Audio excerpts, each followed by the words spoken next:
voor het elkeen 'n klippie gekry daarso. Okay, wonderlik. Ek sal gou so 'n bietjie van myself vertel, want daar's nou obviously mense wat my nie ken nie. My naam is Maresa, ek is gebore in Hartswater in die Noord-Kaap. My ouers leef nog, hulle bly in Mosselbaai op die oomblik. Ek het 'n ouer broer en 'n jonger suster. My broer hulle bly in Sint Helena met sy volwasse dogter. En my sussie is ongetroud, sy is in Durbanville. Ek self is ongetroud, ek het nie kinders nie. Dit was altyd my hartsbegeerte. Dit het nie so vir my uitgewerk nie. Dit was vir my 'n moeilike journey, maar dit is deel van my pad. En ek wil gou vinnig my getuienis vertel. Ek het groot geword in 'n gereformeerde gesin. So my familie het altyd kerk toe gegaan en ons het die Bybel gelees en al daai dinge. En ek het die wat noem mens daai katekismes goeders of ja, katekese voltooi. En na skool is ek na die Leervrou College in George en daar het my wêreld skielik 'n bietjie groter geword as Hartswater, wat nie 'n vreeslike groot plek is nie. Maar ek het ook van my vriendinne daar gesien wat op 'n hele ander manier die Here aanbid en ek het gesien dat daar iets lewendigs is in dit wat ek nie gehad het nie. En ja, ek dink ek het begin nuuskierig word daarvoor, maar dis ook die tyd wat ek agtergekom het en heel onder die indruk was van my sonde en besef het ek is actually 'n sondaar en om kerk toe te gegaan het was nie goed genoeg nie. Ek het gedog dit is goed genoeg. Mense is mos nou 'n Christen, jy sê mos jy's 'n Christen en jy lees mos nou die Bybel al daai goed. En ek het gedog dit is okay, maar ek het net besef ek is ongered en ek is in groot moeilikheid. En ek kry dit nie reg om so te lewe soos wat 'n Christen moet lewe nie en ek het besef my afhanklikheid van God en dat ek 'n redder nodig het. In daai tyd het ek die een aand weet ek het die Here gevra vir hulp en ek het so in my geestesoog I guess prentjie gesien van Jesus wat sy hand na my toe uithou. Hy was klein gewees in my prentjie. En 'n rukkie daarna het ek weer dieselfde prentjie gesien van Jesus wat sy hand uithou na my toe, maar hy was bietjie groter of nader, I guess. En 'n derde keer het dit gebeur wat ek sien Jesus hou sy hand na my toe uit. En ek kan nog nie goed lekker verstaan het nie, maar seker hoekom hy 3 keer vir my moes wys. Maar ek het besef ek het die Here nodig en ek het 'n redder nodig. Die jaar na en ek het 'n bietjie probeer nader kom aan die Here en meer gebid en so aan. 'n Jaar daarna was ek in Durban gewees vir 'n rukkie. En daar het ek maar by die gereformeerde kerk en ek kerk toe gegaan en ek het 'n 3 kursus gedoen en ek het 'n gebedsopleiding kursus gedoen van Benny Mostert en al die goed en hy het 'n boek van hom gelees wat hy sê jy moet alles in jou lewe neerlê en jy moet al jou sonde bely en tog oh my word, my lewe is nie lank genoeg nie, dit gaan nie werk nie, want sodra ek begin bely gaan ek intussen nog sondig en dit gaan net nooit werk nie. Maar en kort daarna was ek terug in Hartswater, maar die Here het regtig 'n honger in my hart gesit vir hom en vir sy woord en ek het die Bybel gelees want dit is asof dit net lewend geword het. Toe ek hom soek, het die woord net vir my lewend geword en ek kon nie genoeg kry daarvan nie. En terwyl ek in Hartswater was, het ek het by so 'n boekhouer gewerk vir 'n rukkie, data ingesleutel op die rekenaar. En ek het so 'n klein Bybeltjie in die Leervrou College gekry en ek het die ding gelees die hele tyd. En toe die ou op lunch is een keer die man, toe gaan ek in die stowwerige kantoortjie daar agter en ek sê Here, U moet my asseblief nou red. Ek weet nou nie meer wat nie, maar ek het redding nodig. Ek wil gou vir julle lees van die skrif wat baie met my gepraat het was Matteus 7 vers 21 tot 23 wat nou regtig net vir my besef het, okay, wag 'n bietjie, dit is Jesus. Not everyone who says to me, Lord, Jesus is aan die woord hierso. Not everyone who says to me, Lord, Lord, shall enter the kingdom of heaven, but he who does the will of my Father in heaven. Many will say to me in that day, Lord, Lord, have we not prophesied in your name, cast out demons in your name, and done many wonders in your name?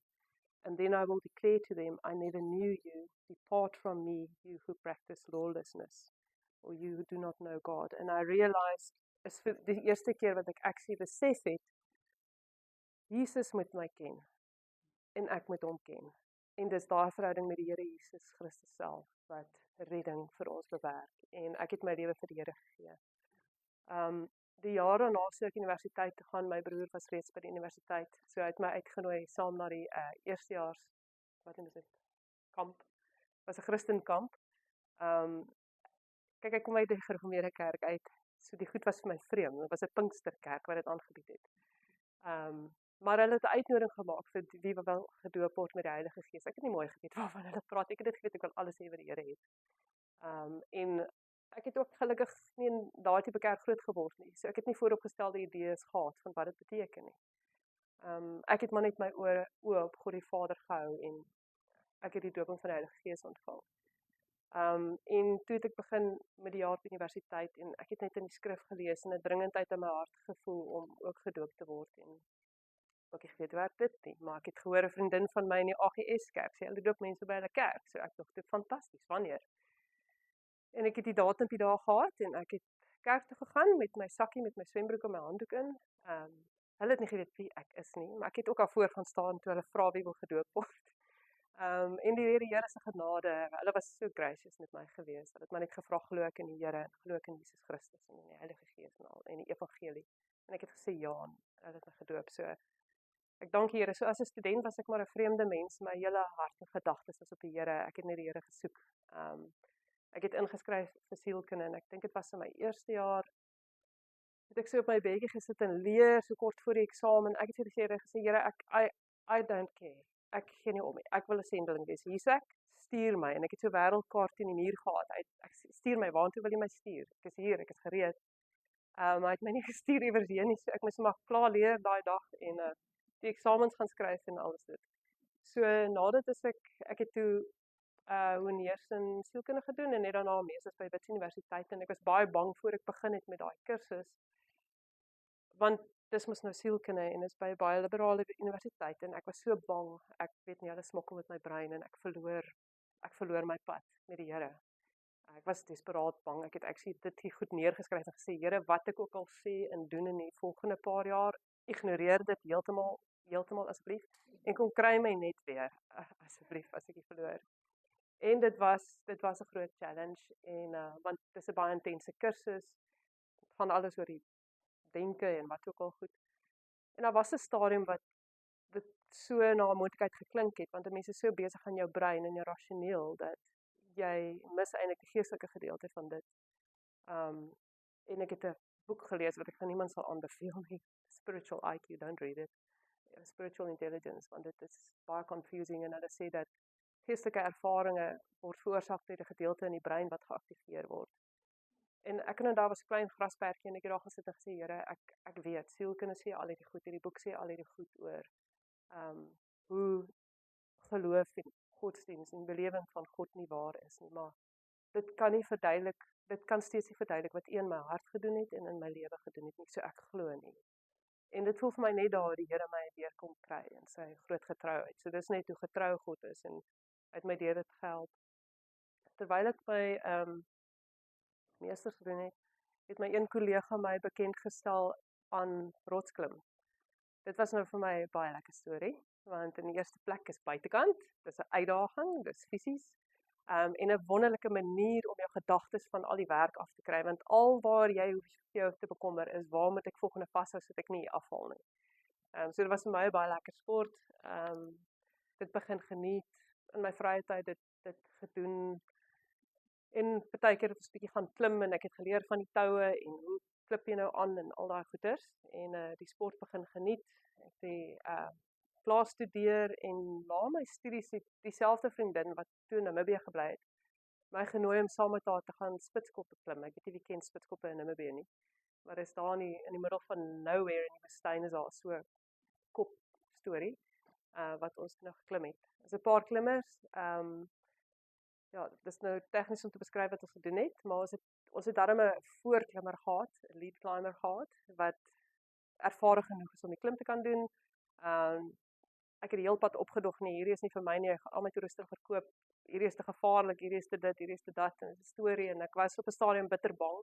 Ons was redelik hoog op teen die rotsformasie, seker 600 meter bo die grond, en dit was so 'n steiltetjie waar ons nou 'n toerusting in die skeur ingesit het, waarin 3 van ons vasgemaak is, en ek het net besef, as ons is nou al 3 op daai een ankerpunt, as die storie nou loskom hier vandag, is dit die einde van my, want ek sal nie 'n 600 meter val oorleef nie.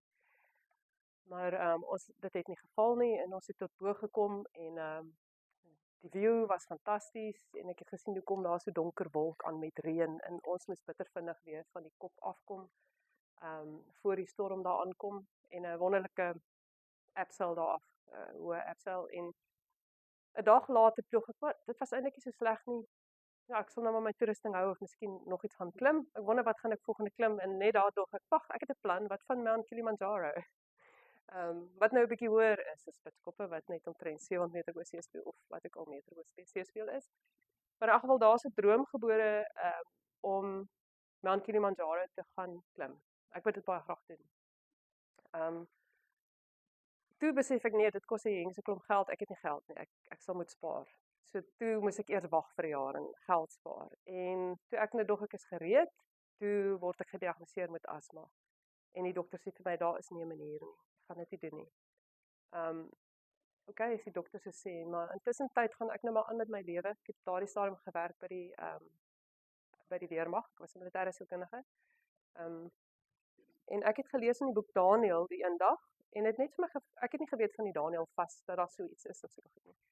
Ek het net gelees in die boek van Daniël, en ek dog toe maar, die Here sê vir my, maar doen dit nou, dis eet so en doen dit. So ek het toe nou maar, so wat ek verstaan het Daniël geëet, so probeer eet, en vir 21 dae, want dis wat hy gedoen het. En net maar omdat die Here so gesê het, en die Here het in daai tyd my asma kom omdraai. En soveel so dat ek by die weermag teruggaan na deur die nodige toetse, en hulle dit offisieel omgedraai het op my vorm. Ja, so ek dank die Here vir daai wonderlike geleentheid. So toe sit nou al amper gereed om Mount Kilimanjaro te klim. Ek het in daai tyd uitgegaan met iemand, ek dink is die enigste man vir wie ek regtig lief was. En ek het drome gedroom, hy sou saam met my gegaan het, en drome gedroom, ja, miskien kan ons verloof raak op Mount Kilimanjaro. En ek het ook in daai tyd, voordat ek gaan klim het die Here vir my skrif in Josua 1 vers 3 en vers 9 gegee. En vers 3 dan sê hy, Alicia, wat sê in vers 3? Soos ek vir Moses beloof het, sal ek elke plek waar julle kom, vir julle gee. In vers 9, my opdrag aan jou is, dat jy sterk en dapper moet wees. Moenie bang of huiwerig wees nie. Die Here jou God is saam met jou, oral waar jy gaan. Dankie.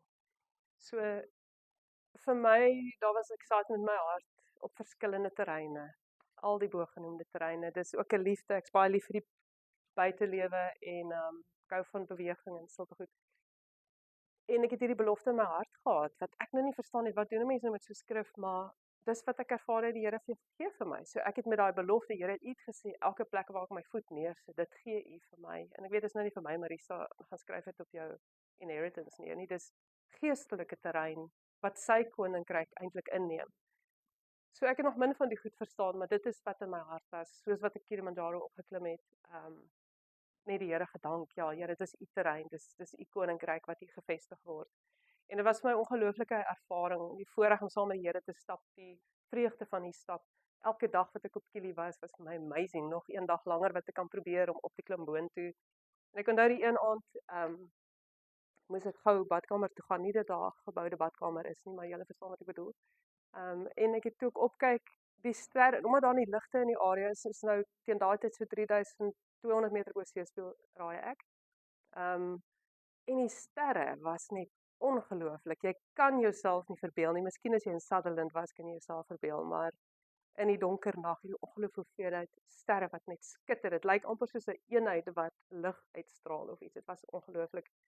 En ons het toe nou maar opgeklim. En die aand voordat ons nou gesummit het, en opgegaan het na die kruin toe, jy begin in die middel van die nag stap, want dan is daar's mos gletser bo op Kilimanjaro, so dis dan gevries, dis veiliger om te loop as dit gevries is, vir een of ander rede, en ek weet nie wat al die redes is nie, maar ons het in die middel van die nag begin met die summit bid. Ek is nog baie onervare gewees, en paar foute gemaak, byvoorbeeld, ek het nie my water in 'n thermoflask gehad nie, so ek het nie drinkwater gehad nie, want dit is 'n solid blok bevrore water gehad. Ek het nougat gevat, die ding het heeltemal gevries, so ek moes nou al my sterktes uithaal om 'n bietjie nougat geëet te kry. So ek het sulke tipe van foute gemaak. Dit was baie koud. Ek dink met die wind chill word dit so -15, -18 grade Celsius op die berg. En ons het die wonderlike voorreg gehad om 'n total eclipse of the moon te sien terwyl ons gesummit het. Dit was 'n volledige maansverduistering tydens ons summit. Om 'n lang storie kort te knip, ons het tot bo geklim, kort asem, koud, moeg. Dis 'n storie, julle. Ek het nie besef die hoogte bo see speel het so impak op 'n mens nie. En terwyl ons terugkom af net nadat ons nou by die summit was. Luister, dis ongelooflik, is 'n vulkaan en jou visie is ongelooflik. Dis beautiful, dis 'n ervaring en 'n half. So ek kan nou lang stories maak oor, maar ek sal dit maar 'n bietjie kort knip. En terwyl ons afkom, toe staan 'n man wat sy iemand vra om verloof te raak. So dit het my so seer gemaak. En ek het dit baie gemis, want dit is een van die goed wat ek graag wou ervaar het. Maar ek was dankbaar vir die geleentheid in elk geval. Terwyl ons afklim met die een man op die span, bietjie skeef getrap en 'n beentjie in sy enkel gebreek.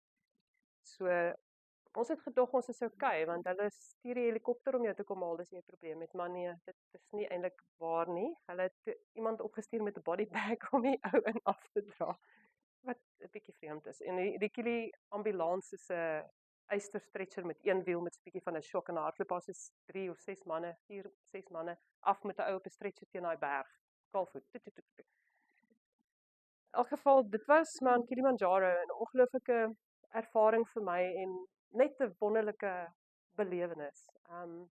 Maar 'n snaakse ding het met my gebeur na dit. Ek het toe begin dink, wag 'n bietjie, ek het dit dan nou reg gekry. Miskien moet ek probeer om die hoogste berg op elkeen van die kontinente te klim. Hulle praat van die 7 summits. Okay, ja, dis 'n fantastiese idee, kom ons doen dit. So ek het in 2008 Kilimanjaro geklim en ek het toe die volgende berg geïdentifiseer, Mount Elbrus, dit in Rusland is die hoogste berg in Europa. So in die Caucasus bergreeks op die grens van Georgia en Rusland. So dit was nou die volgende plan. Bietjie meer moeilik tegnies, so 'n sneeuberg, maar 'n beautiful berg. En ons het in die lente gegaan. So ons het hierdie valleie gesien met die blomme en die groen bloeisels en die beautiful berge, en dan kom jy by die berge uit met die snow caps en alles, was ongelooflik mooi. Ek het 'n boek gelees, ek het so 2 boeke saamgebring, hierdie boonste boek, Rocks and Hype. I'm not sure what it says. Maar dit is 'n boek wat Alex Harris geskryf het, so ek het die boek gelees, en hy skryf eintlik daar oor sy klim op Mount Elbrus, en van sy vriend, toe hulle besig was om te summit om af te kom, want jy het 'n harnas aan, en dan het jy die tou aan jouself vas, en aan die volgende persoon vas, so jy noem dit roping up. En hy het een seksie afgeklim, en gevoel, maar sy vriend kom nie, sy vriend kom nie, sy vriend kom nie, trek in die tou, sy vriend kom nie. En hy het toe teruggeklim, en gesien dat die weerlig het sy vriend doodgeslaan op Mount Elbrus. So nou lees 'n mens die goed voordat ek nou gaan, maar okay, ja, ons moet versigtig wees, ek weet dit. En ons het op die een stadium besig met akklimatiseringsklimme. So jy klim nie op Mount Elbrus noodwendig al die pad van onder tot bo, one straight line nie. Ons het op ander berge geakklimatiseer. So jou liggaam moet iets gewoond raak in die hoër hoogte bo seespieël, sodat jou liggaam meer rooi bloedselletjies kan produseer, wat meer suurstof kan hou, sodat jy met die min suurstof kan deel. Met een van die akklimatiseringsklimme, toe ons gids, hy was Tsjek, nou Vladimir, hy het met sy stapstok, maar het was reënerig en dit was wild. En hy steek sy stok toe op. Ek sê, Vladimir, what are you doing? Hy sê, no, I'm just testing the static electricity in the air. I'm like, oh my word, we need to get back down from here. Maar dank die Here, niks het daar gebeur nie. Daar was 'n paar geleenthede wat ek sê, dank die Here, niks het daar gebeur nie, op die berge. Maar miskien wat ek net kortliks kan sê, byvoorbeeld, jy met crampons loop, so dis goedjies wat jy onder in jou boots vasmaak, wat in die ys kan intrap, en jy moet 'n ice pick dra, so dit lyk soos 'n hamerbaal uit 'n skerppunt en 'n skraappunt. So ons moet net eendag geleer het hoe om nou self-arrest te doen, as jy van die berg af gly, hoe stop jy jouself, dat jy nou nie vir ewig bly afgly nie. So net om 'n idee te gee, was 'n meer tegniese klim, en op die top moes jy ook uprope met die hele span en so aan. So, okay, bietjie meer tegnies al dit. Tog het ek gevoel, ek kan met die Here stap, en ek het gospel musiek geluister op die MP3 player, so in between. Alles het goed gegaan, ons het opgeklim, terwyl ons nog opklim, toe crash daar 'n helikopter teen die berg, so end van ons af. Ek weet nie, dit is net vreemde goed wat op berge gebeur. Gelukkig die pilots was okay, dit was militêre pilots wat oefentoets gedoen, maar actually in die ander kop vasgery. Ons het nie die helikopter gesien, ons het net gehoor toe toe toe toe toe toe. Einde van die storie. En gewonder wat moet ons nou doen? Hulle sê jy hou julle aanklim. En ons het opgeklim en ons het afgekom. Ek kan nou nog stories vertel, maar ek gaan maar net sê dit is baie mooi om van die bokant af die hele vallei en Rusland en Georgia en alles te sien. Dis is fantasties. Terwyl ek afgekom het, ek het gedog ek gaan dieselfde wonderlike ervaring hê as op Mount Kilimanjaro, net daai gevoel van elation en joy en fulfillment en wat ook al. Maar dit is nie wat ek ervaar het nie.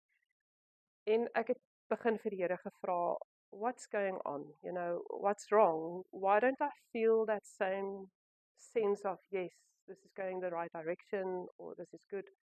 En ek met die Here gepraat, en tussen het ek, dit was 2010, reeds besluit, ek weet wat se berg gaan ek volgende klim, Mount Aconcagua in Suid-Amerika. Maar dit voel vir my in daai tyd, het die Here my gestop, en het my gesê, stop met hierdie 7 Summits ding. Dit vir my gevoel, die Here sê, lê neer die berge ding. Lê dit neer. En dit was vir my baie moeilik, so tipe van 'n proses waarin hierdie gebeur het, en ek het met groot moeite, het ek so 2 boeke van bergklim, en ek het my bergklim toerusting en my rotsklim toerusting weggepak, weggesit met 'n baie swaar hart, met 'n baie seer hart, maar dit het vir my gevoel, wat die Here vir my sê is, lê hierdie goeders neer, want dit raak belangriker as hy, en my fokus skuif van 'n fokus op God, na 'n fokus op iets anders wat vir my baie lekker is, en wat ek saam met God kan doen, maar dis nie God nie, dis nie in sy wil nie, dis nie wat hy vir my wil hê nie, hy wil die bergklim vir my hê, maar hy wil nommer 1 wees in my lewe. So toe ek het nou met 'n swaar hart, maar probeer maar gehoorsaam wees, goed weggesit, en my gevoel die Here sê, and climb my mountains, en ek dog, what does that even mean? I've got no idea. So dit was rondom einde 2010, en in daai tyd was dit die opening van die fire trails, of hoe het ek gedink, hoe dit nou gebeur? Ja, dit was met die opening van die fire trails, want ek het ervaar, of ek was toe deel van Tintkaart gebed op 'n manier, en ons het ervaar, ons wil bid van Tafelberg af, net voor die opening van die fire trails, en ek en die een bidder, Nikki, was reeds in die Kaap by Tafelberg, en ons het daar gewag vir die res van die span wat nou nog op pad was, letterlik. Hulle was 'n bietjie delayed, vertraag geweest. En ek het net nou maar gesit. Ek sou nie opklim nie, want my knie was seer. So my bootse was in die kar somewhere else waar ons geparkeer het. En ek sou net opry met die kabelkarretjie saam met die bidders bid, en dan afkom met die kabelkarretjie. Almal sou afkom met die kabelkarretjie. So wag ons vir die bidders om te kom. Hulle is delayed, en terwyl ek en Nikki daar sit, het ons net hierdie dringendheid in die gees, gaan op en gaan bid. So sterk, dat ons gaan ry het en my boots gaan haal het. Dit was nie eers 'n opsie van ry op met die kabelkar nie, gaan op, en so ons het gegaan my boots gaan haal, ons het begin om Tafelberg op te klim, en terwyl ons so halfpad of iets op was, halfpad, miskien 'n bietjie oor halfpad, toe bel Beth my en laat weet my, by the way, dit kabelkarretjies ry nou nie meer nie. Hulle het gestop van die wind of iets, dink ek, Beth. En ek en Nikki besef terwyl, nou moet ons maar 'n besluit neem, gaan ons opgaan tot bo, want ons is oor halfpad, of gaan ons af? En ons het maar die Here begin vra, en terwyl ons bid en loop en vra, by so 'n klip gekom waarop staan, ek dink dit het gesê, geloof en hoop. En ons het dit ervaar as, gaan op. So ons het aangehou om op te klim, boontoe, wetende dat uiteindelik kom almal nou af, met die karrie, die berg ontruim, was so middel van die middag, en toe ons bo op die berg kom, toe was die Tafelberg amper ontruim, wat 'n onvangehoorde ding wees, dat jy alleen op Tafelberg is, want dit is so 'n populêre toeristeplek. En ons het die skrif gelees, wat ons het geproklameer en skrif gelees. Een van die skrifte wat ons gelees het, was Psalm 24, so ek gaan dit net gou vir ons lees.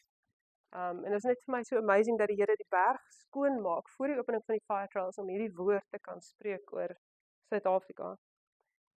The earth is the Lord's and all its fullness, the world and those who dwell therein.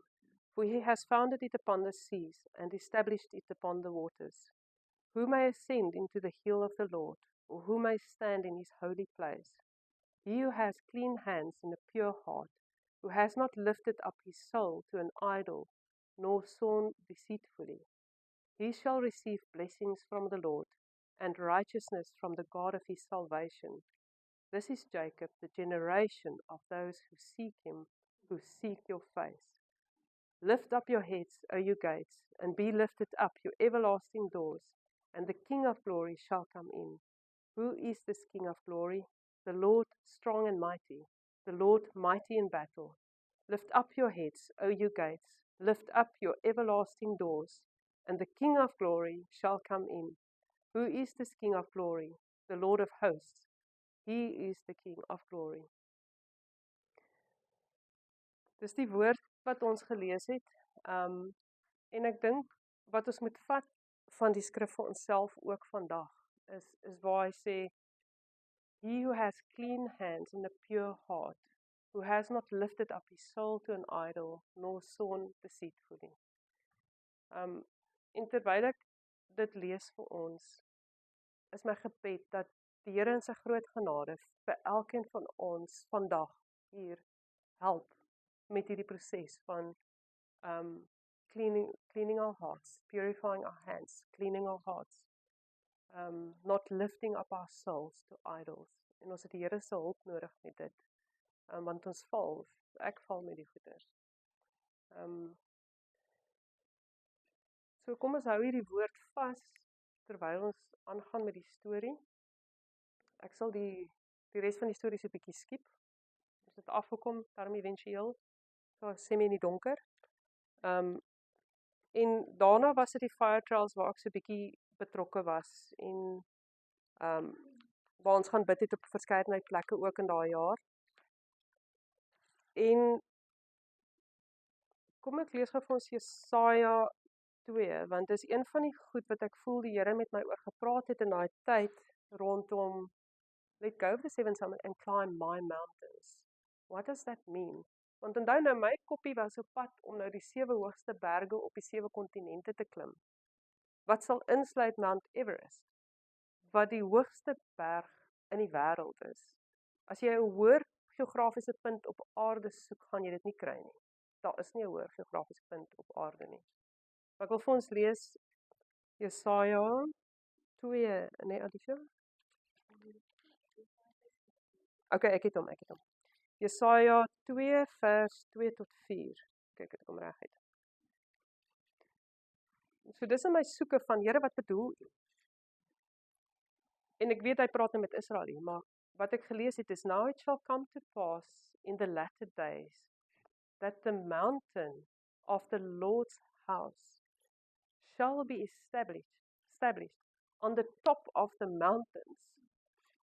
En party translation sê it as the highest of mountains, and shall be exalted above the hills, and all nations shall flow to it. Many people shall come and say, come and let us go up to the mountain of the Lord, to the house of the God of Jacob. He will teach us his ways, and we shall walk in his path. For out of Zion shall go forth the law and the word of the Lord from Jerusalem. En hy gaan nou nog al 'n stukkie aan daaroor, maar toe ek hierdie lees, toe besef ek, okay, ek dink ek verstaan dit nou. Dit gaan oor die teenwoordigheid van God. It talks about the house of God, which means it is about the presence of God, there where God dwells. There is no higher place than the presence of God. So dit het my baie gehelp om te verstaan, okay Here, ek begin verstaan wat U sê.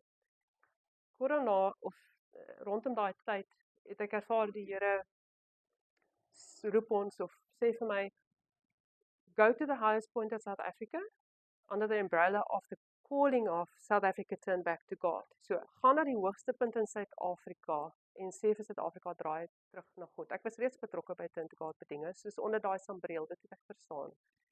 Maar deel van dit is dan om vir Suid-Afrika te roep, om terug te keer na hom toe, ons harte en ons gedagtes te draai, weer draai weg van ander dinge, draai terug na God toe. En al wat ek kan sê, ja, ek kan eintlik verskriklik baie sê oor Mafari. Iets wat vir my, ek het toe gaan uitvind wat is die hoogste punt in Suid-Afrika, dit is Mafari. Ek gaan Google. En ek het ook 'n kaart gekoop om te sien waar is Mafari. En om te sien hoe lyk die berg, 'n topografiese kaart. Jy kan sien hoe kom 'n mens nou eintlik daar? Want ek het nog nooit daar geklim nie. En wat vir my uitgestaan het is hoe God voorsien.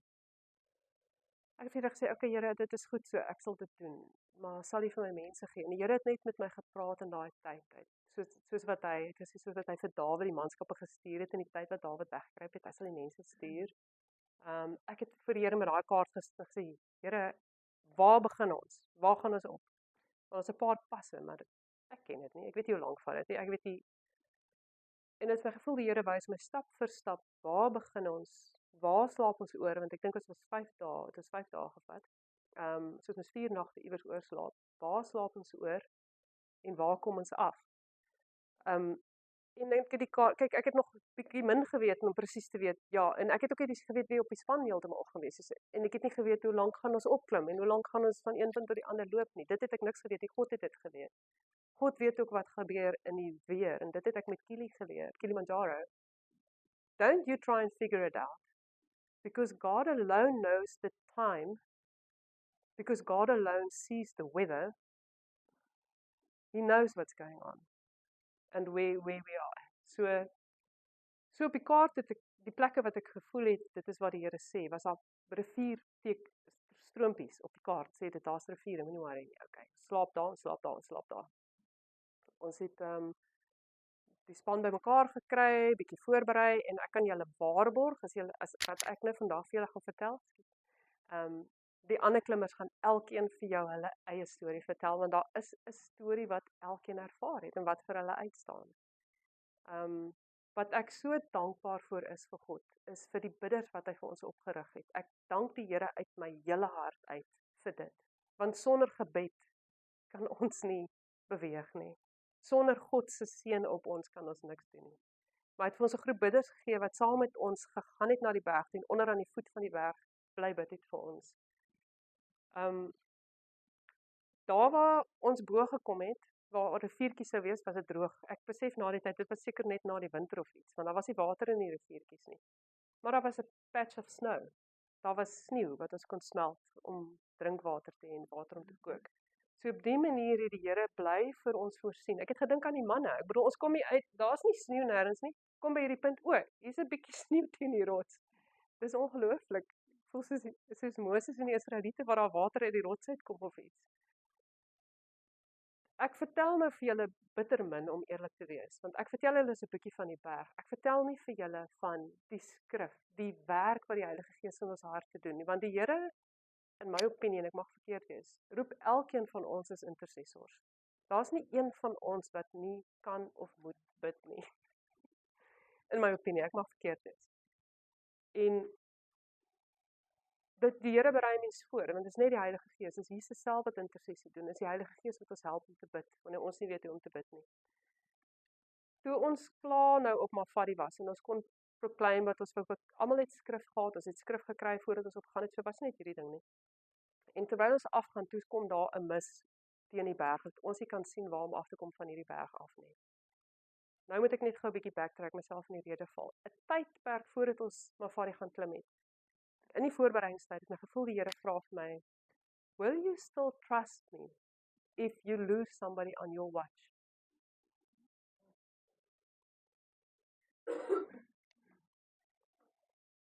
Dit is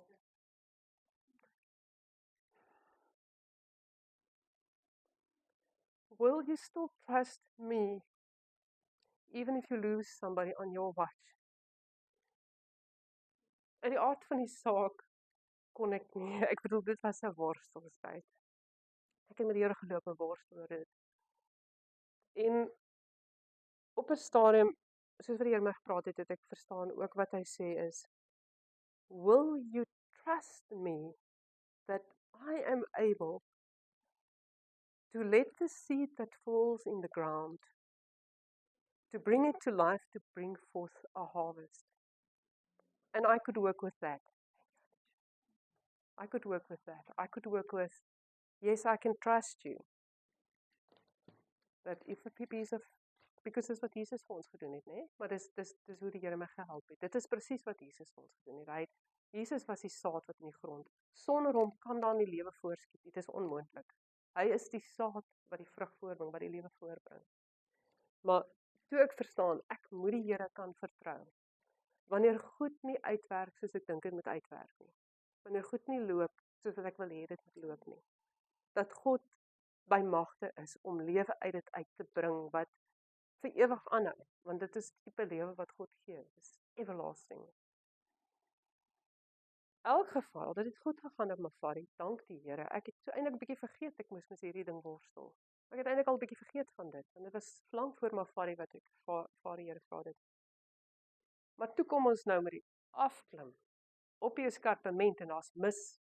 En ons kan nie sien waar begin die pad? Waar kom ons af teen hierdie berggang? Ons kon dit nie die pad kry nie, dit was mistig. En op 'n stadium sit daar 'n man met 'n hond in die mis en sê hier's die pad, klim hier af. En as ek praat van God se voorsiening, dan bedoel ek goed soos dit. Nou begin ons daar af te klouter en daar was 'n rotsstorting voor dit. So daar's klippe die hele wêreld vol. Klippe, nie klippetjies nie, klippe. Waar ons moet klouter. So die pad was so 'n bietjie weg gewees. Maar ons het so min of meer 'n rigting en so hier en daar kan ons 'n baken sien wat ons sê waartoe moet ons gaan. Maar op 'n stadium toe mis ons die pad. Ons kry nou nie weer die pad nie. Ons weet nou nie waar moet ons nou verder afgaan nie. Ons is hier teen die eskarpement van die Drakensberge. Dis styl, dis hoog. En van die klimmers sê, okay, maar wag, hulle gaan 'n bietjie daartoe kyk. Miskien is die paadjie daai kant toe, want hulle dink hulle sien iets daar wat 'n bietjie soos 'n kurn lyk of iets. Nee, daar gaan hulle so toe. Ja, kom ons gaan agterna. Nou is ons hier teen die hang van die Drakensberg. Daar's hierdie plaat rots waaroor ons moet gaan wat nat is. Met so 'n stukkie as ek reg onthou, dis so breë ledge waarop ons kan loop reg teen die steilte om aan die ander kant te kom. Toe onthou ek hierdie vraag en ek sê God almagtig.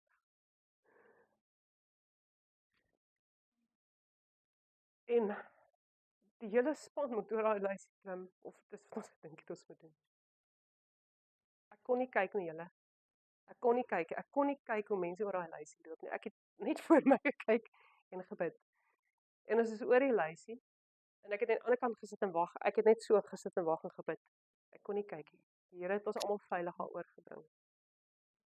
Ons soek na die pad. Nee, julle, die pad is nie en ons moet terug.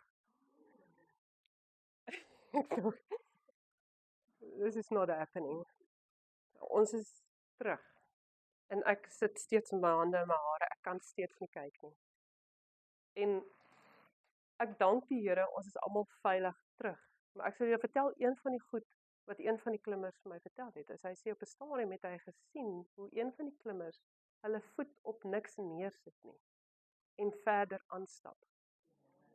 Hoe die Here sy engele stuur om ons te beskerm. So daar's ja, miskien kan ek dit nou maar net eers vir nou daar los.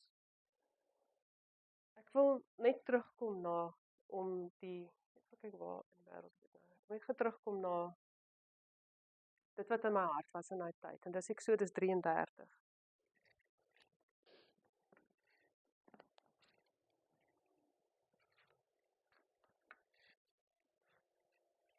So Moses het nou die 10 gebooie by God self gaan kry. Daar was 'n wolkkolom op die berg. Moses is in die teenwoordigheid van God in. God skryf met sy vinger die wet op 'n tablet, op tablette. Moses kom af. Daar's 'n goue kalf en die mense is al om die goue kalf. En God sê, weet jy wat? You go ahead. Die mense wat jy het Egipte sê hy vir Moses. Daar's hulle, vat hulle verder. En Moses stoei met die Here, want hy weet hy kan nie. En Eksodus 33 vers 7 tot 11 gaan ek nou lees. Moses, so dis nou nadat hy afgekom het van die berg in die goue kalf storie. Moses took his tent and pitched it outside the camp, far from the camp, and called it the tabernacle of meeting. And it came to pass that everyone who sought the Lord went out to the tabernacle of meeting, which was outside the camp. So it was, whenever Moses went out to the tabernacle, that all the people rose, and each man stood at his tent door and watched Moses until he had gone into the tabernacle. And it came to pass, when Moses entered the tabernacle, that the pillar of cloud descended and stood at the door of the tabernacle, and the Lord talked with Moses. All the people saw the pillar of cloud standing at the tabernacle door, and all the people rose and worshipped, each man in his tent door. So the Lord spoke to Moses face to face, as a man speaks to his friend. And he would return to the camp, but his servant Joshua, the son of Nun, a young man, did not depart from the tabernacle. En ek wonder hoeveel keer is daar Mosese wat gaan die Here se teenwoordigheid soek, en wanneer is ons die een wat in ons tentdeure staan en kyk hoe ander die teenwoordigheid van die Here gaan soek, as opposed to Joshua the son of Nun, a young man, did not depart from the tabernacle. En ek dink aan Joshua, bedoel sy storie kom na Moses se storie. Moses soek die aangesig van die Here. Joshua soek die aangesig van die Here soveel dat hy nie eers weggaan uit die tabernakel nie. Hy bly. En dan besef ek dat ons het die teenwoordigheid van die Here so nodig. Ons het God so nodig vir wat ons ook al moet doen. Ons het nie lewe buitekant God nie. Daar is nie lewe buitekant God nie. Dit bestaan nie. Ons het net lewe binne in God. Ek lees 'n bietjie verder. Then Moses said to the Lord, "See, you say to me, bring up this people, but you have not let me know whom you will send with me. Yet you have said, I know you by name, and you also found grace in my sight.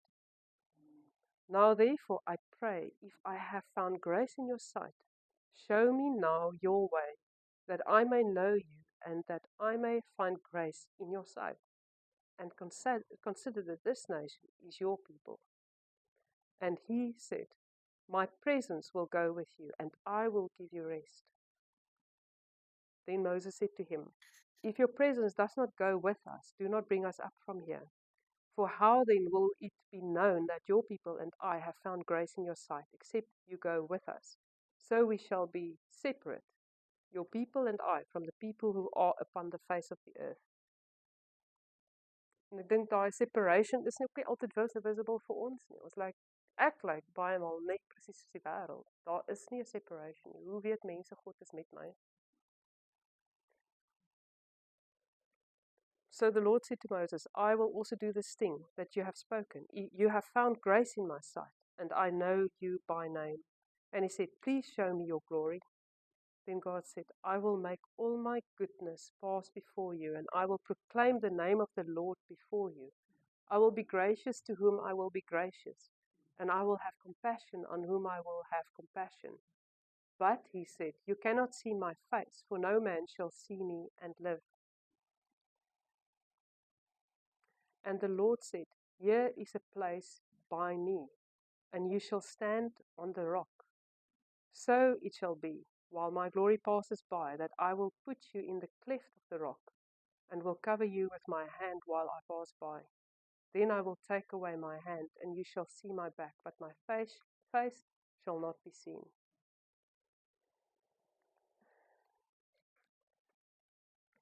Ek weet nie wat om te sê oor nie, behalwe dat hoe begeer 'n mens die teenwoordigheid van die Here genoeg?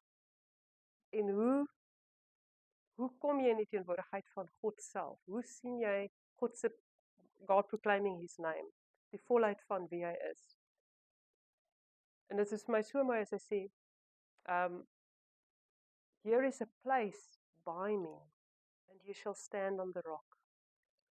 So it shall be, while my glory passes by, that I will put you in the cleft of the rock, and will cover you with my hand while I pass by." En die enigste manier hoe ons God sien en naby hom kom, is Jesus Christus self. Hy is die rots, en hy is die gekloofde rots, wat binne in ons staan om God se teenwoordigheid te sien. En dan gaan dit aan en God openbaar homself aan Moses op hierdie manier. Ek moet kyk of ek my skrif reg het. 34 vers 1 tot 9. Okay, ons nou weer tablette gaan sny. "So be ready in the morning, and come up in the morning to Mount Sinai, and present yourself to me there on the top of the mountain. And no man shall come up with you, and let no man be seen throughout all the mountain. Let their flocks nor herds feed before that mountain, because they would have died, because God is going to show himself." So he cut 2 tables of stone like the first ones. Then Moses rose early in the morning and went up Mount Sinai, and as the Lord has commanded him. And he took in his hand the 2 tablets of stone. Now the Lord descended in the cloud and stood with him there and proclaimed the name of the Lord. And the Lord passed before him and proclaimed, the Lord God, merciful and gracious, long-suffering and abounding in goodness and truth, keeping mercy for thousands, forgiving the iniquities and transgressions of sin, by no means clearing the guilty, visiting the iniquity of the fathers upon the children and the children's children to the 3rd and the 4th generation. So Moses made haste and bowed down his head toward the earth and worshipped. Then he said, if now I have found grace in your sight, O Lord, let my Lord, I pray, go among us, even though we are stiff-necked people, and pardon our iniquity and our sin, and take us as your inheritance. So weer eens, ek bedoel, ek het nou terwyl ons gesing het saam met Ellison, net ook in 'n oomblik moes ek actually bely my eie hardkoppigheid. I'm stiff-necked. Ek is hardkoppig. En daar's hoop vir ons op die rots, maar nie, ons kan nie, ons sal doodgaan as ons die teenwoordigheid van die Here soek en ons is nie gereinig deur Jesus nie. Na Mafari het ons verskeie geleenthede gehad in verskillende plekke te gaan bid, ensovoorts. Ek gaan net so vinnig skiep. Ek het vir julle 'n prentjie gebring van 'n foto wat ek geneem het op die berg wat ek daar nageklim het. Dit was 'n alleen berg. Ek was bederf geweest. Dit was net ek en 'n vriendin wat voorheen saam aan 'n berge geklim het. Het ons meer op piek in die Himalajas gaan klim. En dit was so verskillend vir my. Dit was so anders. Dit was a dream come true. It was beautiful. Dit was ongelooflik, maar daar was 'n stillness within me. And it was a walking with God. En ek dankie Here vir dit. Daar was 'n plek, hier's 'n fotootjie, ek sal gou vir julle wys. Min of meer hoe dit gelyk het, die een plek waar ek 'n foto geneem het. Dit is baie mooi. Dit is moeilik om te beskryf hoe beeldskoon dit is. Daar was 'n een stadium eintlik hoeka juis by daai kamp, waar ons was hoog en dit was ek dink dit was dit was omtrent 5800 meter bo seespieël waar ons gekamp het. En daar's 'n groot vallei aan die kant en ons kamp teen die rotse en toe ek vandag aankom en ek voel hierdie wind, toe smile ek maar net. Want daar was 'n hengse wind. Nou soos in die tent, dis voor Summit aand. Binne in die tent het my losie vir my vertel dis -8°C binne in die tent. Ek het my boetsies, so die tent het so 'n afdakkie voor. Ek het my boetsies daar gereed gesit want as dit nou in die middel van die nag is, moet ek alles onthou en goed moet net reg wees, anders vergeet ek dalk 'n warm ding. En toe ek my boetsie wil aantrek, toe is hulle gevries. Soveel so dat die veter staan soos 'n antenna stokstyf in die lug.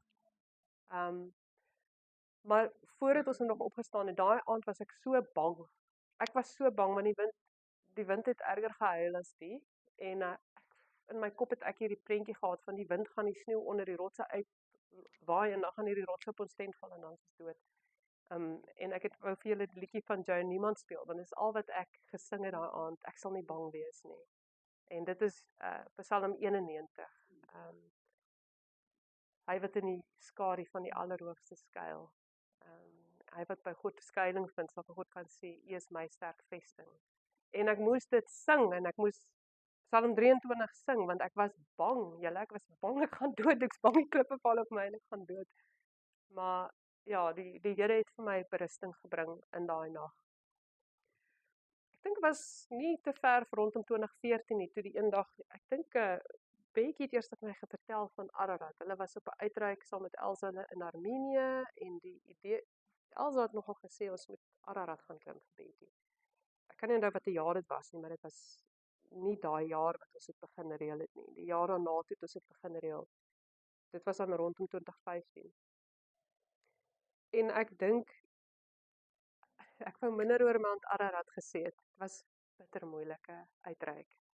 En weer eens, elkeen se storie sal verskillend wees. Dit was moeilik fisies, dit was ongelooflik moeilik geestelik.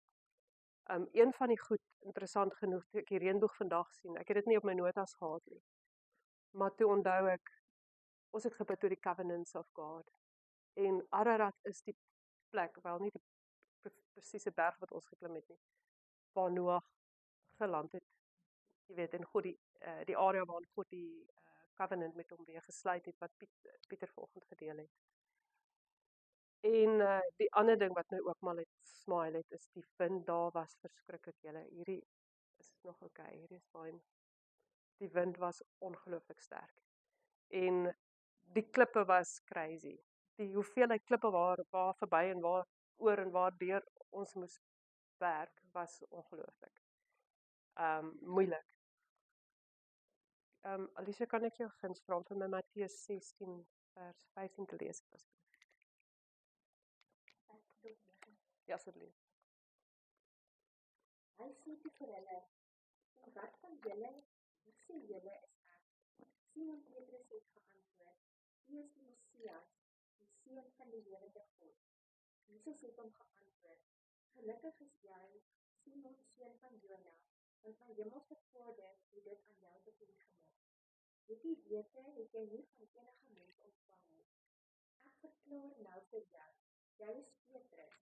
Op hierdie rots sal ek my kerk oprig, en al die magte van die doderyk sal dit nie oorwin nie. Ek vertrou die sleutels van God se koninkryk aan jou toe. Wat jy ook al op die aarde toesluit, sal ook by God toegesluit bly. En wat jy ook al oopsluit, sal ook by God oopgesluit bly. Baie dankie.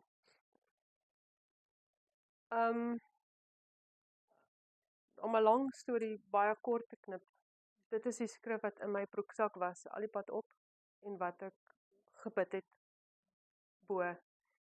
Ons het 'n unieke geleentheid gehad om in die Mount Ararat is in die ooste van Turkye geleë. So as jy op Ararat staan, dan sien jy Turkye, Irak, ek weet nie of jy Georgia sal kan sien nie, ons is deur Georgia, so dit grens aan en Armenië. So ons het 'n hengse roadtrip gehad, want ons het in Jerewan begin, wat ek dink is letterlik 550 km van Jerewan tot by Mount Ararat, soos met kraaivlieg. Maar ons het 'n volle daglys, letterlik van vroeg die oggend tot laat die aand. Want omdat die grens tussen Turkye en Armenië gesluit was, moes ons ompad. Ons kon nie deur Irak gaan nie, so ons moes bo om deur Georgia gaan om daarby uit te kom. Dit was uitmergelend in elk geval. Maar die geleentheid om daar die proklamasie van Jesus as die Christus te mag doen, ten spyte van die challenges wat ons gehad het, is 'n ongelooflike voorreg om dit te kan proklameer. En dis nou 'n uitdaging en 'n half, maar weer eens, hoe goed doen ek daarmee om dit in my eie lewe reg te kry? Hoe goed doen ek daarmee om in elke opsig van my eie lewe Jesus te proklameer as die Seun van die lewende God? Want God gee vir ons 'n belofte, dat dit is die rots waarop sy kerk staan, en dat hy deur dit vir ons die sleutels van die koninkryk gee. En dan die challenge raak, en dan die wêreld rondom ons, hoe leef ons hierdie skrif in die wêreld rondom ons? En die ander skrif wat ek geleentheid gehad het om daarbo te bid was die Onse Vader. Net die Onse Vader gebed wat eenvoudig is, maar vir ons terugbring by wat Jesus vir ons geleer het. Ons Vader wat in die hemel is, laat U naam geheilig word. Laat U koninkryk kom, laat U wil geskied, soos in die hemel, so ook op die aarde. Geef vir ons daaglikse brood en vergewe ons ons skulde, soos ons die vergewe wat teen ons sonde. Lei ons nie in versoeking nie, maar verlos ons van die bose, want aan U behoort die koninkryk, die krag en die heerlikheid tot in ewigheid.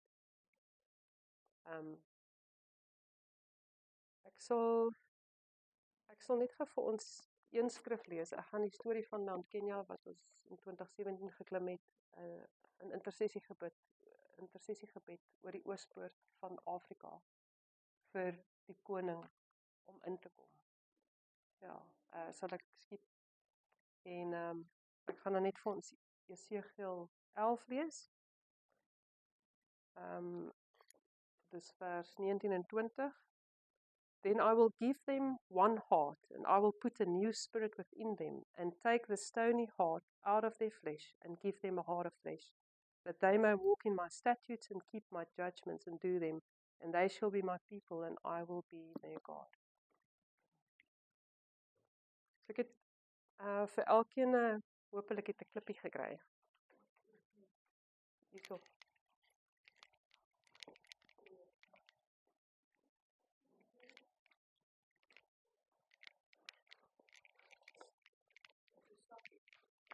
Nee. Wait, Net ons op die hierdie. sakkies. Nee, jy kry dit nou. Ja, okay. Sorry, wat was daar? 11.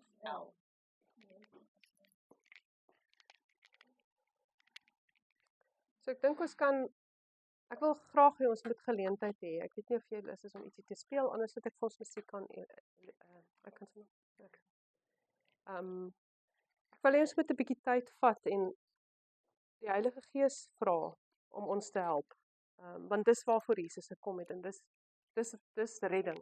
Dis deel van ons redding, is die proses van heiligmaking wat God in ons kan bewerk. Dis deel van ons erfenis as gevolg van ons geloof in Jesus Christus. Dat die Heilige Gees, God is besig om ons te heilig en te reinig. So kom ons vra die Here, wat is die klippies in my hart, of die rotse, of die berge, of die wat ook al in my hart, wat op die oomblik skeiding maak tussen hom en my? Wat staan in die weg? Wat is daai goeie, soos ek nou gesê het, hardkoppigheid vir my? Afgodery, wat is daar wat vir my meer belangrik word, wat ek nader aan die hart dra as God? Welis, toordery, mag dalk verbaas wees. Dis agterkom waarmee ons is besig. Skaamte, staan dit tussen my en God? Is daar iemand aan wie ek nog verskuldig is om mercy te betoon, genade te betoon? Is daar iemand wat ek nog moet vergewe? Is daar iets in my hart? Is skurwigheid in my hart? Iets wat tussen my en God staan? Om God nie te erken as die Here, is dit wat in my hart is. Wat is die klippies in my hart? Betjie het vir ons die klippies opgetel. Sy het gesê, sy het vanoggend dan maar 'n bietjie vir ons afgespoel. So dit lyk al klaar 'n bietjie beter as wat dit actually gelyk het. Maar wat gaan in ons harte aan? Want die Here was ons met sy bloed suiwer skoon. Maak nie saak hoe ek voel en hoe ek dink nie. Die waarheid van dit. Wanneer ek na die Here toe gaan met die goed in my hart, die Heilige Gees is getrou om ons te wys wat dit is, en ek moet na Jesus toe gaan en vra vir hom my skoon te was van dit te bely voor hom, te vra my te red van dit en skoon te maak. Hy bring lewe voort uit dit wat ons verloor.